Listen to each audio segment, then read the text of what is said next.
Hello guys, Assalamualaikum. This is Miss Subatoshari and welcome to my other video. তো আজকের video হচ্ছে আম শক্ত recipe.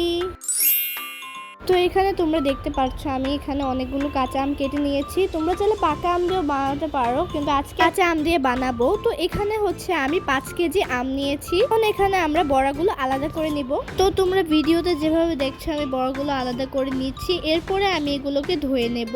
ধুয়ে নেওয়ার পর বাকিগুলো দেখাবো। আর হ্যাঁ, তোমাদের কার কার আম শক্ত ভালো লাগে অবশ্যই কমেন্ট করে জানাবে। তো এই যে আমার আলাদা করা শেষ। এখন আমি এগুলোকে ভালো করে ধুয়ে নেব। তো এই যে তোমরা যেভাবে দেখছো আমি ধুচ্ছি, এরকম ধোবে।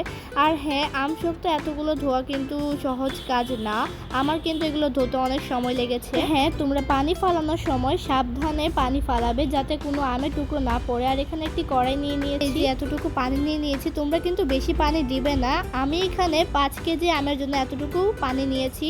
এরপর আমি 10 মিনিটের জন্য সিদ্ধ করার পর এখানে আমি এটাকে নিয়ে এসে পড়েছি। আর হ্যাঁ, আমি কিন্তু লবণ দিয়েছি, যেটা দেখাতে ভুলে গিয়েছিলাম।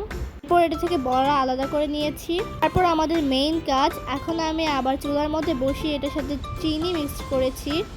এটাতে কিন্তু তোমাদের প্রায় আধা কেজির একটু বেশি চিনি লেগেছে। তোমরা যদি কম আম শক্ত বানাও তাহলে কম চিনি লাগতে পারে এর থেকে। আর হ্যাঁ, একদম লো আঁচে রাখতে হবে যাতে এটা পুড়ে না যায়। তোমরা টানা 5 মিনিট লাড়তে থাকবে যেভাবে ভিডিওতে দেখাচ্ছি। তো এখানে হচ্ছে আমি ভালো করে নেড়ে চেড়ে নিচ্ছি। আর হ্যাঁ, আমি এখানে একটু গুঁড়া মরিচ দিয়ে দিয়েছি। আর তোমরা চাইলে শুকনো মরিচ পুড়িয়ে দিতে পারো। আমার মা অবশ্যই পরে শুকনো মরিচ দিয়েছে। আমি গুঁড়া মরিচ মাত্র 2 চামচ দিয়েছি যাতে একটু কালারটা সুন্দর হয়। যদি তোমাদের বাসায় ফুড কালার থাকে তাহলে এটা দিতে পারো, এটা অপশনাল যদি তোমাদের ইচ্ছে করে। আমার বাসায় ছিল না তাই আমি একটু গুঁড়া মরিচ দিয়েছি। এরপরে এই যে আমার মা এখানে 2টা শুকনো মরিচ দিয়েছে, যেটাও অপশনাল। টেস্ট অনুযায়ী তোমরা কতটুকু ঝাল খাও তার উপরে। তো এই যে এটা আমাদের হয়ে গেছে। এখন নরমালি আমরা রোদে দিয়ে দিব। আর আমি কিন্তু 5 দিন রোদে শুকিয়েছি। এটা হচ্ছে 5 দিন পরের অবস্থা। তো আজকের ভিডিও এতটুকুই। তো বাই বাই গাইস।